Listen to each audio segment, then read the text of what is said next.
அந்த தேசம் இப்போ பஞ்சத்தில் இருக்கு. அங்கே விதை விதைச்சாராம், கர்த்தர் ஆசீர்வதித்தாராம் 100 மடங்கு பலனை.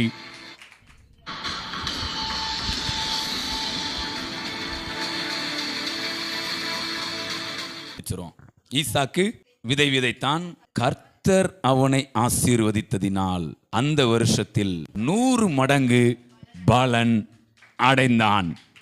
அந்த தேசம் இப்போ பஞ்சத்தில் இருக்கு. அங்கே விதை விதைச்சாராம், கர்த்தர் ஆசீர்வதித்தாராம் 100 மடங்கு பலனை.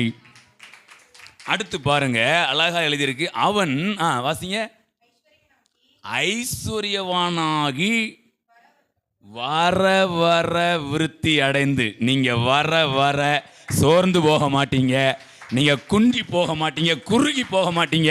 வர வர வர ஒரு விருத்தி உண்டாகும். Praise God. பக்தியில, சக்தியில, யுக்தியில, எல்லாத்துலயும் ஒரு விருத்தியை உங்க மேல நான் சொல்றேன். ஆவிக்குரிய காரியங்களை விருத்தி அடைவீங்க, பிஸ்னஸில் விருத்தி அடைவீங்க, விவசாயம் பண்ணுறீங்க விவசாயத்தில் விருத்தி அடைவீங்க. உங்களுடைய எல்லா காரியங்களும் ஒரு விருத்தி ஆண்டவர் என்ன பண்ணுறாரு, கொடுக்கிறார். அடுத்து விருத்தி அடைந்து, அப்போ உலகம் பெரியவனா இருக்கலாம், ஆவிக்குரிய உலகம் மகா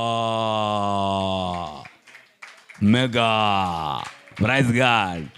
அவங்க ஞானமாக இருக்கலாம், நம்ம மகா ஞானமாக இருப்போம். இதுதாங்க ஆவியும் வார்த்தையும். நம்ம ஒன்றும் குறைஞ்சவங்கெல்லாம் கிடையாது, நம்மெல்லாம் ஹைப்ரிட்டுங்க. ஆமாம், வேற லெவல். அப்படி தானே சொல்லிகிட்டு இருக்காரு. எல்லாம் சும்மா சாதாரணமாக என்ன பண்ணாதீங்க, பூச்சி புழுவு குப்பை பூவு புல் சொல்லவே கூடாது. இப்படி சொல்லணும், நான் மகா பெரியவன். Praise God.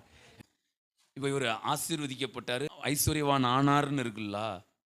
ஒன்று சொல்லட்டுமாங்க, இவர் அப்பா ஆபிரகாம் இருக்காரா, அவருடைய ஆசீர்வாதத்தெல்லாம் கொடுத்தாரா ஈசாக்குக்கு? அப்போல்லாம் அவர் அப்படிலாம் ஐஸ்வர்யவான் ஆனார் பெரியவன் அப்படிலாம் சொல்லலைங்க.